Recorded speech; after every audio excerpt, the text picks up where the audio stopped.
Ça, je commande pas mon t-shirt, hein. On n'en parle pas là, c'est rigolo. C'est rigolo de pas en parler, hein. Je pense.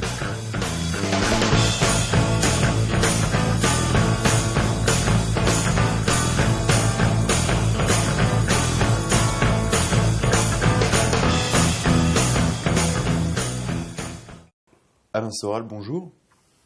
Bonjour. Vous avez un beau t-shirt. Oui, alors il faut que j'explique le pourquoi de ce t-shirt. C'est un t-shirt pour aider notre camarade Pascal Mancini. Alors, pour ceux qui ne le savent pas, les rares qui ne le savent pas, Pascal Mancini est un sportif suisse de haut niveau qui a osé faire une quenelle après avoir couru pour l'équipe de Suisse et qui est le deuxième sprinter de 100 mètres le plus rapide de Suisse. Diesmal hat's geklappt und Tsugi ist sauber weggekommen mit Mancini und Wilson kämpft, aber es ist Wilson gegen Mancini. Wilson setzt sich knapp durch und Mancini auf Platz 2, 10. Non seulement il osait faire une quenelle en soutien à Dieudonné, mais surtout il ne l'a pas désavoué. Donc, tu es quenellier d'or, c'est ça? Ouais, j'arrive pas encore à réaliser, mais c'est un honneur pour moi. Et j'espère que ça va pousser des gens à s'émanciper et aller vers ça, vers la vérité, la justice. Ce qui lui a valu bien évidemment des ennuis, et notamment de perdre ses sponsors et son équipementier. Donc pour l'aider, c'est la moindre des choses, nous avons édité ce t-shirt pour le soutenir, sachant que sur chaque t-shirt vendu, 10 € sont remis à Pascal Mancini pour qu'il puisse continuer à courir. Voilà. Hein. Donc j'ai en gros rien d'autre à dire.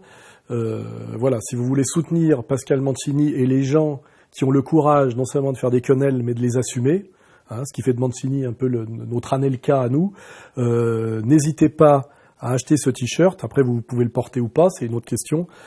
Chaque fois que vous achetez ce t-shirt, il y a 10 € qui vont à Pascal Mancini pour l'aider. Voilà. Pascal, je fais de mon mieux pour t'aider. J'espère que ça va fonctionner.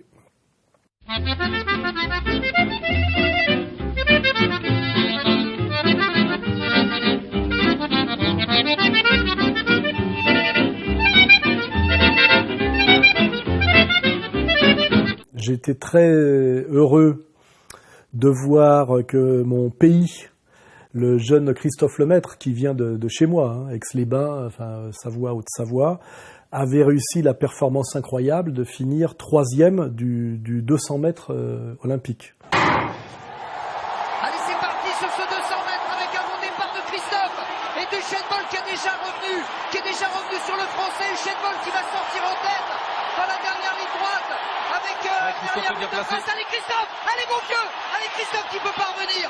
Usain Bolt, entrée de grâce. Christophe qui s'est jeté sur la ligne. Oh, Gemini le troisième, Gemini qui est troisième, je crois. 20-12 Christophe, non, troisième, oh. Christophe Lemaître, 20 secondes et 12 centièmes. Christophe Lemaître revenu de nulle part, qui vient chercher la 6e médaille pour l'équipe de France, c'est énorme. Je vais rappeler plusieurs choses, c'est que ce jeune Savoyard est le blanc le plus rapide du monde sur 100 mètres. Hein. Là d'ailleurs c'est marrant, c'est que personne ne fait de l'antiracisme quand il s'agit finalement de valoriser les Noirs sur les performances sportives, mais c'est un fait quand même qu'il semblerait que les Noirs courent plus vite que les Blancs, puisque le jeune Lemaître est le Blanc le plus rapide du monde, en sachant qu'il court le 100 mètres au mieux en 9,92, hein, alors qu'il y en a qui descendent autour de 9,60 chez les coureurs d'origine africaine. Voilà. C'est aussi le deuxième meilleur performeur blanc de l'histoire de tous les temps sur 200 mètres, derrière l'Italien Menea, qu'il ne faut pas oublier, qui courait en altitude d'ailleurs le 200 mètres en 1972, je crois, ou un truc comme ça. Donc je salue ce jeune Lemaître pour avoir fait médaille de bronze sur le 200 mètres olympique, devant toute l'élite des sportifs noirs, à part évidemment l'intouchable Bolt et un deuxième jeune Canadien, je crois.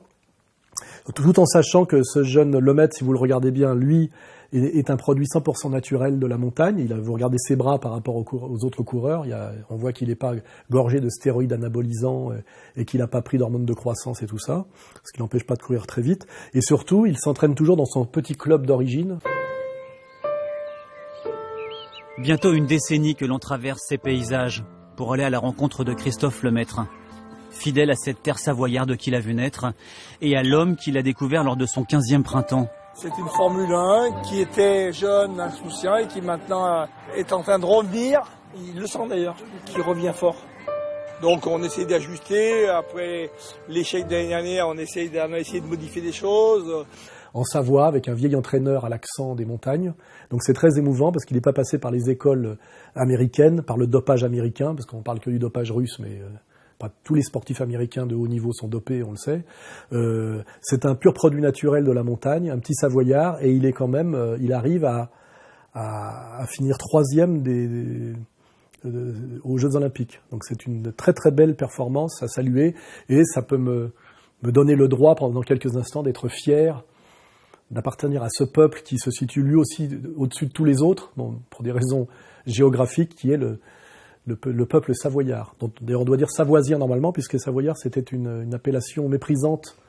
C'est comme ça qu'on appelait les ramoneurs, que les Parisiens appelaient les petits ramoneurs. Ils appelaient les savoyards, c'était méprisant. En fait, nous sommes des savoisiens, hein, il faut le savoir. Ma banlieue a des charmes que rien ne remplace. Pas bien loin, il y a des coins où chaque dimanche on se délasse. Alors justement, bien tiens, ça pourrait être l'occasion de commencer à parler d'Éric Zemmour. La France, elle est envahie, colonisée et maintenant combattue. Heureusement que nous avons aussi des jeunes issus de l'immigration, c'est-à-dire de l'Afrique saharienne et subsaharienne, pour faire des médailles en sport, et notamment dans des sports très durs comme la boxe. Hein. Parce que si on pouvait compter que sur les gens sont de saillie, on n'en aurait pas ramené beaucoup. Ça, c'est une petite remarque, hein, chacun sa spécialité. Et donc, je suis très content parce que ça fait des années que je pense qu'avec le réservoir qu'on a en banlieue de jeunes, si on avait une vraie politique de sport, on pourrait avoir des champions de sport bien plus qu'on en a. Hein. D'ailleurs, les Anglais ont terminé 2e des Jeux Olympiques cette année. Et notamment, on a des jeunes issus de l'immigration africaine qui, s'ils étaient entraînés, comme on entraîne les jeunes à Cuba, pourraient produire une élite pugilistique, notamment en amateur, incroyable. Et ça, par chance, parfois, il se passe des choses bien, ça a été fait. Cuba, c'est surtout l'occasion de perfectionner sa technique. C'est le sens du voyage d'Estelle Mosley, la compagne de Tony Yoka. Chaque jour, elle prend la leçon avec Mariano González, l'entraîneur cubain de l'équipe de France, réputé pour être l'un des meilleurs techniciens du monde.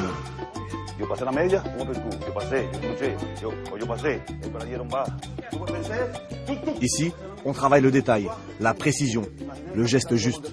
Ça fait des années que je rêve que, comment dirais-je, la Fédération française de boxe amateur achète des entraîneurs cubains, puisque Cuba est une île assez pauvre. Et ça a été fait, puisque si Tony Yoka, notre champion olympique de poids super lourd, est champion olympique, c'est parce qu'il a été entièrement formé par un des plus grands entraîneurs cubains, hein, qu'il a essayé de l'apprendre à boxer un peu en bougeant, avec de la vitesse, de la contre-attaque, etc. Depuis toujours, je pense et je dis que Tony va être champion du monde et champion olympique. Il a tout d'un boxeur cubain. Le style cubain, c'est une boxe qu'on apprend au niveau des pieds. On mise sur la coordination. On ne recherche pas la force, mais l'intelligence. Notre force, c'est le mouvement et le mental. C'est pas encore parfait, hein, mais on est sur la bonne voie. Et là, nous avons donc la France à ramener, grâce à ces jeunes de banlieue que Éric Zemmour veut faire vitrifier au phosphore blanc. Comme ils avaient fait à Gaza. Nous avons ramené 6 médailles entre les garçons et les filles, ce qui est le plus beau palmarès jamais atteint de toute l'histoire des Jeux Olympiques pour la France. Voilà. Et ce qui est très beau, c'est que ces jeunes qui ont ramené des médailles, quand on les écoute, que ce soit les garçons et les filles, ont des parcours très respectables. 8 fois championne de France, championne du monde, Sarah Ourahmoune a su conjuguer sa discipline au féminin. Après une pause de 2 ans, aujourd'hui elle a repris sa carrière avec en ligne de mire une première qualification olympique. À 32 ans, la boxeuse jongle au quotidien entre sa vie de sportive de haut niveau, son entreprise et sa fille de 18 mois. Le plus dur, c'est pas la motivation, parce que la motivation, je l'ai, c'est l'organisation. En fait, je suis fier, je suis très fier de moi parce que j'ai commencé ici. On a tous connu Chanteloup-les-Vignes parce que c'était pas une très bonne ville. On n'a jamais vraiment eu l'occasion de briller à la télé, mais aujourd'hui, voilà, de pouvoir montrer que Chanteloup-les-Vignes, c'est pas que ça. Qu'il y a, comme moi, il y a d'autres sportifs ou il y a d'autres gens qui essaient de s'en sortir dans la vie. Aujourd'hui, d'être la lumière de Chanteloup, ça fait plaisir. C'est des jeunes issus de la couche la plus pauvre des Français souvent, mais qui ne sont pas des brutes et des abrutis. Souvent, ils sont à la fois étudiants, jeunes entrepreneurs, ils s'expriment très bien, ils sont en général très patriotes. C'est le travail qui paye, ça fait 3 ans qu'on travaille pour ça. Aujourd'hui, je suis là, je représente la France, c'est magnifique. Comme j'ai dit, ma plus grande fierté, c'est d'avoir pu rendre autant de monde fier et d'avoir réuni autant de monde pour un court instant. C'est ça ma plus grande fierté, une France universelle, il n'y a rien de mieux. Et notamment aussi les 2 jeunes filles qui ont fait médaille d'or et médaille d'argent, qui sont des filles qui ont fait des études supérieures. Pour Estelle Mosley, originaire de Seine-Saint-Denis, le chemin pour Rio a été long et semé d'embûches. Durant des années, la jeune fille mène une vie de banlieusarde et doit composer avec un emploi du temps démentiel. Entre ses heures de cours en école d'ingénieur, elle s'inflige 2 entraînements par jour et doit travailler de nuit dans le gardiennage pour subvenir à ses besoins. Et qui ont en plus une très belle boxe. Parce que je veux faire remarquer, c'est que comme les filles n'ont pas de la même puissance physique que les garçons, pour briller en boxe anglaise, elles sont obligées d'avoir un bagage technique de très bonne qualité. Super, c'est beau ce oui, droite-gauche encore, c'est propre. Ah, il percute au corps, au visage, génial. Elle se balade, notre Française. Ouais, de belles manières, parce que c'est très propre. Regardez cette droite qui est bien passée. Et là, elle a pris le dessus, Estelle, sans hésitation. L'Italienne doute complètement. Et super, cette droite qui est bien rentrée à l'intérieur. Et petite pique, puisque nous avons un couple, c'est-à-dire que Tony Yuka et sa fiancée, dont je retiens pas le nom là, je m'en excuse, sont tous les 2 médailles d'or. Je fais remarquer que je trouve moi qu'elle boxe mieux que lui. Hein. Bon, ce qui s'explique, c'est plus facile de boxer à 60 kilos qu'à 110, mais elle a une boxe plus complète et plus pure d'un point de vue technique que lui. Et moi qui étais très réticent sur la boxe féminine pendant des années, comme l'était Jean-Claude Boutier, parce qu'au début c'était vraiment des combats de pleine face de Myriam Lamar. Oh là là là là. C'est la même histoire qu'à Marseille. Hein. Les droites rentrent bien, elles passent bien. Je crois qu'on va pas y rester trop longtemps. Parce que elle en veut plus. Non, mais elle en veut plus, tellement plus. 3 droites, non mais il y a une chose qui est certaine. Les femmes, ça perd plein de choses. Je veux dire que la boxe c'est un truc de mec, j'y peux rien. Quand on se met des pains dans la tête, et ça fait mal. On voyait des boxeuses qui étaient courageuses mais qui boxaient très mal. Aujourd'hui en boxe amateur féminine, notamment celle qui a fait la médaille d'or contre la Française qui a fait la médaille d'argent, qui est une Anglaise, je crois, et qui, elle, est dotée d'une morphologie longiligne. Elle est très brillante techniquement.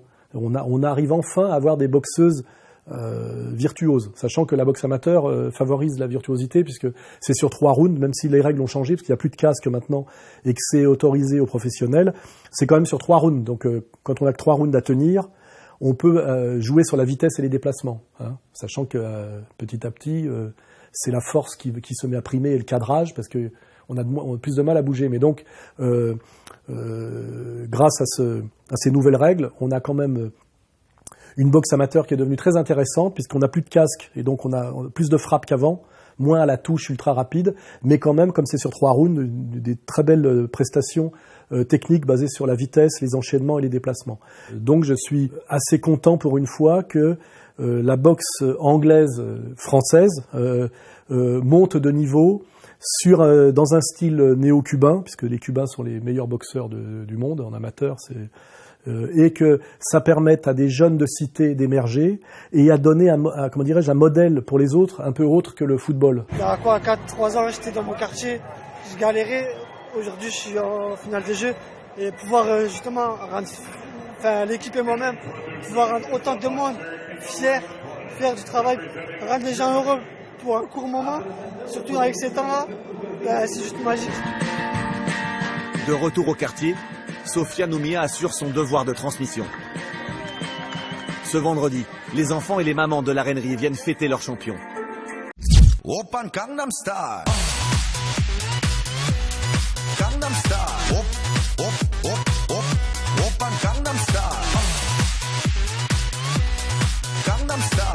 Alors oui, quand on a vu effectivement le courage, indépendamment de la technique que demande la boxe anglaise, où on prend des coups, où on en donne et on en prend, c'est vraiment le sport le plus difficile du monde, parce que c'est comme au tennis, mais on prend les coups de raquette directement dans la gueule, faut pas oublier. Un sport que j'ai trouvé grotesque et que j'aimerais qu'on supprime des Jeux Olympiques, il faudrait presque pétitionner, c'est le taekwondo. Le taekwondo olympique, j'espère que les gens l'ont remarqué, et puis s'ils l'ont pas remarqué, on va mettre des extraits, est un sport grotesque.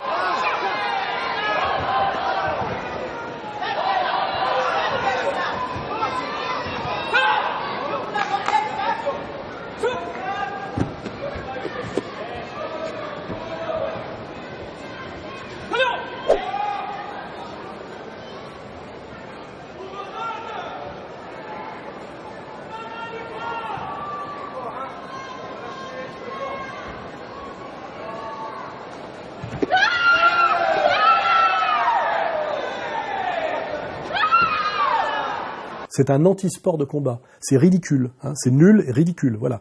Et je fais remarquer, n'importe quel champion de taekwondo qu'on nous a montré aux Jeux Olympiques face à un boxeur de boxe anglaise olympique de même poids, lui met une branlée en moins de 20 secondes. So far his chin has withstood everything, and right now he's getting to throw. As it stays. Oh, good uppercut. Hard uppercut by Golovkin. Momentarily wobbled Rubio. Now he's got him pinned against the ropes. Let's see how he varies here. Predator at work. Down goes Rubio. Touch, touch, touch.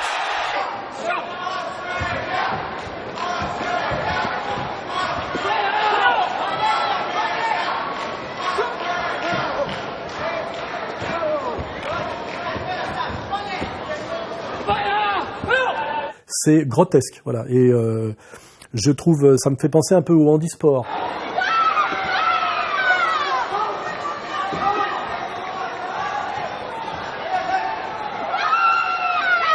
De voir les commentateurs, notamment l'inanérable Montel, je crois, ou Montiel, s'extasier devant les finalistes ou les demi-finalistes de taekwondo, notamment les françaises, là, dont une était une espèce d'obèse, les bras ballants, incapable de rien faire. Gladys, qui aspire, qui voit tout venir, là, un coup d'œil phénoménal, cette expérience, ouais. Elle sent vraiment le taekwondo. C'est Madame Taekwondo.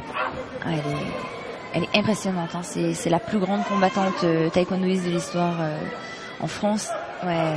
Ah non, là elle est excellente, Elle commence à gérer le combat, elle fait des changements de rythme, elle dit encore à corps, elle est excellente, elle déstabilise tout le monde. Ah, c'est génial ce qu'elle fait. C'était plus que choquant, c'est pour moi qui suis un spécialiste du sport pied-point, c'était horripilant, agaçant et déprimant. Je pense qu'il est temps qu'il y ait un sport pied-point aux Jeux Olympiques qui soit représenté, parce qu'il n'y en a pas, mais il faut surtout pas que ce soit le taekwondo et encore moins le taekwondo olympique. Je rappelle que le taekwondo c'est imposé aux Jeux Olympiques à cause des Jeux Olympiques de Séoul.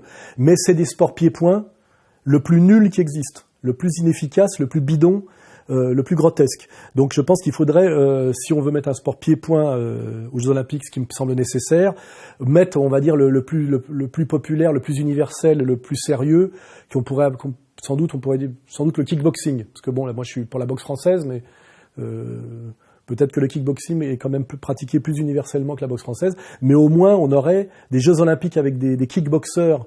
On aurait des combats de très haut niveau et du vrai pugilat pied-point. Myślę, że Sauber powinien spróbować dojść do klinczu i także spróbować przestawić. Ja myślę, że możemy się tego spodziewać niebawem. W końcu tak Sauber ma również tą technikę opanowaną dość dobrze. Świetna teraz odpowiedź cała, być trochę zmęczeni. Widać, że dają z siebie wszystko. Bardzo mocne ciosy teraz Saubera. Mocne kopnięcia pura w klatkę piersiową leżącego Saubera. Alors que là, le taekwondo, on va mettre des extraits, c'est grotesque, voilà, grotesque.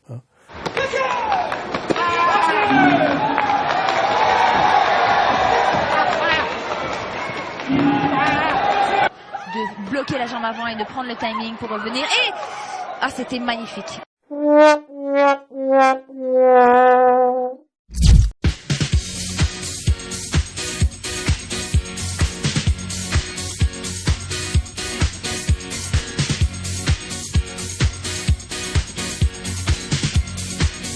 Montel est l'incarnation pour moi absolue de l'effondrement de la France. Salut à tous, c'est Patrick Montel. Qu'est-ce que je veux dire? Le mec qu'avoue à la télé, vous voyez? Mais c'est incroyable, quelle dynamique! C'est exceptionnel! Le jour de la finale olympique, Mélina Robert-Michon est en train de tutoyer les étoiles. La bolossisation totale de la France. Hein. Voilà. C'est-à-dire que c'est la destruction de l'intelligence et même de la virilité par les droits de l'homme. Hein. Les droits de l'homme jusqu'à la lie et jusqu'à l'absurde. Oh là là, la pauvre. Et le public qui l'acclame. Ouais, c'est un moment difficile parce qu'il pleut. Et il va pas renoncer pour autant, il va aller jusqu'au bout. Ouais, c'est incroyable, incroyable. Cette image-là de Marcia Maltzar restera très très longtemps gravée dans nos mémoires. Je rappelle que les Jeux Olympiques, qui ont été dans l'ère moderne voulus et promus par Pierre de Coubertin, sont quelque chose d'éminemment de droite. C'est l'exaltation du nationalisme et de la nation et du droit du plus fort et de la hiérarchie par la domination physique. Hein.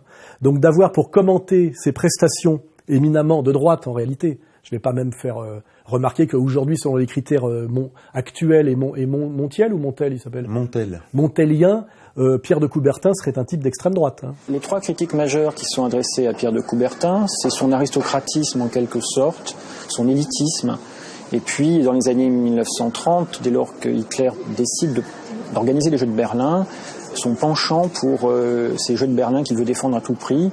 Hitler a versé un chèque en son nom, voilà, les nazis l'ont couvert d'honneur. Après, on lui reproche aussi sa misogynie.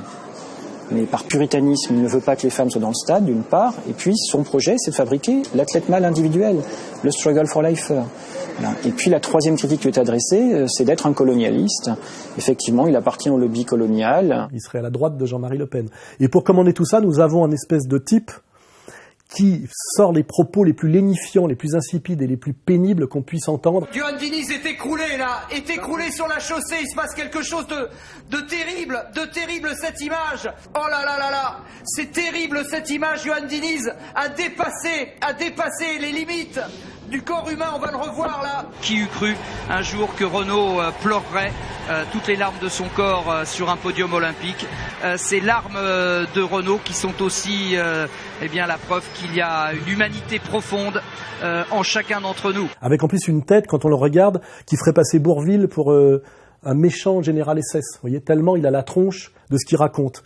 Et moi, quand je me dis que c'est ça le commentaire obligatoire et que c'est ça le journalisme français, notamment sur le sport, il faut pas s'étonner effectivement qu'on ait des problèmes pour gérer les banlieues. Vous nous laissez bosser, d'accord? Vous nous laissez bosser, ok? D'accord? Tu me laisses bosser.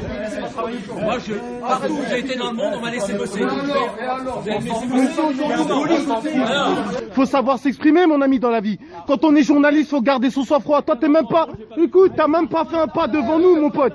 T'as même pas fait un pas devant nous, t'es parti dans une allégation de merde. Donc autant j'apprécie les commentaires de Diagana qui sont des commentaires techniques. C'est très intéressant les stratégies d'entraînement, il y a la gestion du temps, parce qu'effectivement on peut pas passer autant de temps que chaque spécialiste passe pour chaque épreuve. Donc c'est une épreuve en soi, le décathlon, il faut concevoir l'entraînement de cette façon-là. Et puis ce sont les différentes filières physiologiques qu'il faut travailler. Aussi, alors principalement l'explosivité, la vitesse, le 1500 il ne travaille pas beaucoup, le 400 un peu, et puis tout se construit sur la technique et sur l'explosivité pour le 100 mètres, le 110, la longueur notamment. Autant je respecte les commentaires de Diagana, autant Montel, faudrait vraiment le virer, c'est insupportable, et le mettre peut-être à Canal+, ou à Street Press, je sais pas, mais c'est insupportable. J'adorerais rapper parce que c'est la même chose que le commentaire, tu vois. Oui, il y a un débit, il y a, tu sais, il y a du rythme. Il y a la cadence, tu vois. Ouais.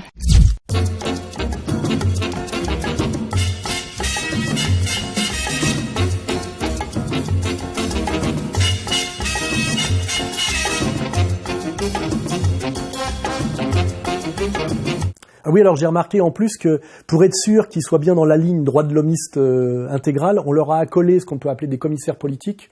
Alors j'ai vu que pour le volleyball, c'était l'inénarrable Chouraki. En quelques mots, on rappelle, vous avez été en équipe de France, vous avez été capitaine, vous avez joué au Racing. Ouais. Qu'est-ce qui vous a fait basculer dans le cinéma d'un coup? Le volleyball. Et pour le pour Montel, c'est-à-dire le commentaire général, c'était le Éric Emmanuel Schmitt. Ouais, c'est-à-dire que dans les jeux, on récompense des athlètes, mais on récompense des histoires et on récompense des vertus. Et là, on avait vraiment l'impression que pour être sûr que les journalistes soient tous sur la ligne Montel, il fallait en plus un commissaire politique islamo-tapette. Hier, comme aujourd'hui, le public brésilien s'est laissé, à mon avis, aller à confondre le patriotisme et le chauvinisme. Le patriotisme, c'est l'amour des siens. Le chauvinisme, c'est la haine des autres. C'est une confusion absolue et je crois que les Brésiliens ont beaucoup à apprendre de l'olympisme. Et nous aussi, les Français, en ce moment, on a beaucoup à apprendre là-dedans parce que je pense qu'on confond beaucoup aussi par les temps qui courent le patriotisme et le chauvinisme. Éric Emmanuel Schmitt arrivait à faire de la surenchère droit de l'homiste niaise sur les propos de Montel qui était déjà ce que Céline et Audiard appelaient une synthèse. Et donc l'esprit sportif, c'est surtout savoir perdre et garder cette élégance, cette joie, cet humour. Il faut savoir perdre pour gagner un jour. Moi j'ai envie de créer une nouvelle discipline aux Jeux Olympiques, la discipline de l'esprit sportif, et on lui donne la médaille d'or. Voilà, donc je ne sais pas s'il faut avoir une lecture zémorienne de ces nouveaux commissaires politiques qu'on adjoint à nos commentateurs sportifs, mais je vais faire remarquer quand même que selon moi, pour commenter les Jeux Olympiques, on n'a pas besoin spécialement d'Elie Chouaraki ou de Éric Emmanuel Schmitt. Hein. L'un ayant une casquette et l'autre ayant les deux casquettes des communautés de lumière dont il faut être originaire pour pouvoir trôner dans les médias. Voilà.